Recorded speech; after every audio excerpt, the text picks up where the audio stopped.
Good morning students. कल हमने प्रार्थना कविता में लघु उत्तरीय प्रश्नों को किया था और समझा था। आज उसी प्रश्न अभ्यास के क्रम में हम आगे बढ़ते हुए दीर्घ उत्तर प्रश्नों की बजाय पहले भाषा बोधन के प्रश्नों को कर रहे हैं, क्योंकि दीर्घ उत्तर में जो प्रश्न दिए गए हैं वो केवल एक ही प्रश्न आपको करना है, तो वो आपको कल मैं करने के लिए बताऊंगी।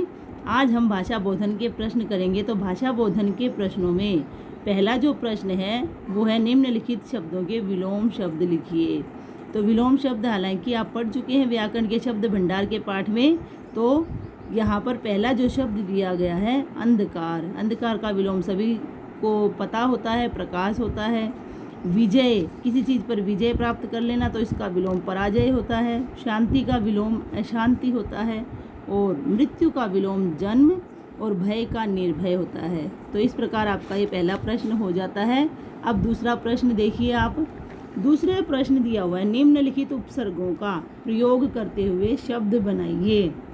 तो मैंने यहाँ पर एक एक शब्द आपके सामने आपकी सहायता के लिए बना कर रखे हैं, और दूसरे जो इन शब्दों से उपसर्ग लगाकर शब्द बनाने हैं वो आपको बनाने हैं।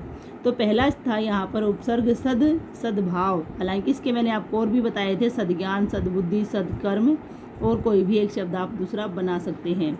दूसरा है अन, अनदेखा। ठीक है, इसका एक शब्द बना दिया। दूसरा आप बनाएंगे अनबन, या और भी अन्य शब्द कोई बना सकते हैं।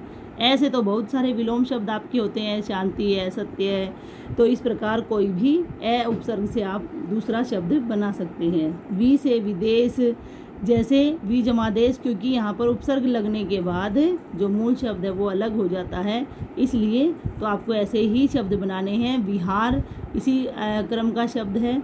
उसके बाद देखिए उपसर्ग से बनाने हैं। उपवन, उपयोग, उपहार, सारे इसी से बने हुए शब्द हैं। तो आप कोई भी एक दूसरा शब्द बना सकते हैं। अब देखिए आपका तीसरा प्रश्न। तीसरा जो प्रश्न है, हालांकि आपने व्याकरण में अभी इस पाठ को पढ़ा नहीं है, लेकिन आपकी हिंदी फर्स्ट में व्याकरण से जुड़े हुए प्रश्न आते रहते हैं। तो उसी क्रम में आपका तीसरा प्रश्न आया है निम्नलिखित शब्दों का संधि विच्छेद कीजिए। हालांकि ये शब्द आपके इस कविता में पढ़े हुए हैं और उसके अलावा भी सरल ही हैं, आप जिनके बारे में जानते हैं कि कैसे इन दो शब्दों का जो है यहाँ पर संधि करके आपके सामने लिखा गया है। तो पहला शब्द है आपका भावानुवाद। तो यहाँ पर इसका संधि विच्छेद होगा भाव जमा अनुवाद। उसके बाद है आपका प्रेरणादायक, तो उसका संधि विच्छेद होगा प्रेरणा जमा दायक। तीसरा शब्द है सार्वभौमिक। तो यह शब्द उपसर्ग और प्रत्यय के साथ साथ मिलकर बना है, इसलिए यहाँ पर इसका संधि विच्छेद दो भागों में होगा, सर्व जमा भौम जमा इक।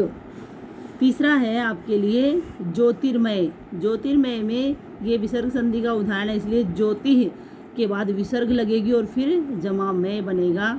और अंतिम शब्द है आपका सदकर्म, जो कि अभी उपसर्गों में भी आया था आपके बनाने के लिए, तो सद जमा कर्म होगा। इस प्रकार आपके भाषा बोधन के तीनों प्रश्न हो जाते हैं। यदि कोई शब्द आपको समझ में नहीं आता है तो आप इस वीडियो को पुनः देख सकते हैं। आपको ये होमवर्क में प्रश्न अपनी किताब या पुस्तक में ही करने हैं, लेकिन आपकी जो हैंड राइटिंग है वो सुंदर और स्पष्ट होनी चाहिए। अपना काम आप अच्छे तरीके से और साफ सुंदर शब्दों में करेंगे। और कल हम इसके जो दीर्घ उत्तरीय प्रश्न आपके लिए जो होंगे उनको करेंगे। तो आज के लिए होमवर्क आपका यही रहेगा। आपका दिन शुभ हो। धन्यवाद।